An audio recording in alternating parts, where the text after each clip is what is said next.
నమస్కారం అండి. మీ శ్రీనివాస్ మళ్ళీ మీ ముందుకు వచ్చేసాడు. అందరికీ మకర సంక్రాంతి శుభాకాంక్షలు. ఈరోజు చాలా పవిత్రమైన రోజండి. మనమందరం కూడా ఆనందంతో సంక్రాంతి పండుగను జరుపుకుంటున్నాము.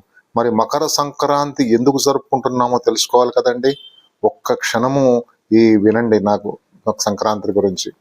సూర్యుడు మకర రాశిలో ప్రవేశించే కాలమే మకర సంక్రమణము. మకర సంక్రమణము నుండి ఉత్తరాయణ పుణ్యకాలము ప్రారంభమవుతుంది. ఆ తర్వాత కుంభ, మీన, మేష, వృషభ, మిథున రాశులలో కొనసాగినంత కాలము ఉత్తరాయణము. శారీరక పరిశ్రమకు, పూజలకు, సాధనలకు, కృషికి అనువైన ఆవశ్యకత ఉన్న కాలము ఉత్తరాయణము. కర్కాటక రాశిలోకి సూర్యుడు ప్రవేశించిన దగ్గర నుండి మొదలై ఆ తర్వాత సింహ, కన్య, తుల, వృశ్చిక, ధనుర్రాశులలో కొనసాగినంత కాలము దక్షిణాయనము.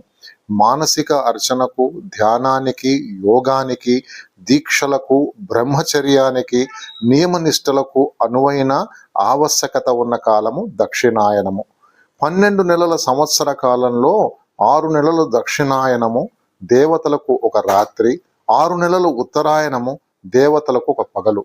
కనుక దేవతలు మేలుకునే కాలమే ఉత్తరాయణ పుణ్యకాలము. కనుకనే ఉత్తరాయణ వరకు ఎదురు చూసి ఉత్తరాయణం ప్రవేశించిన తర్వాత తనువును చాలించాడు మహానుభావుడైన భీష్ముడు.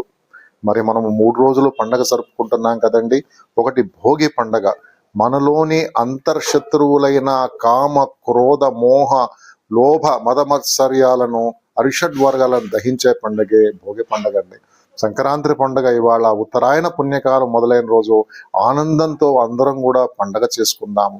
మరి కనుమ రోజు వ్యవసాయానికి మరియు మనిషి జీవనానికి ముడిపడి ఉన్నవి పశువులకు ధన్యవాదాలు చెప్పే పండుగే కనుమ పండుగ.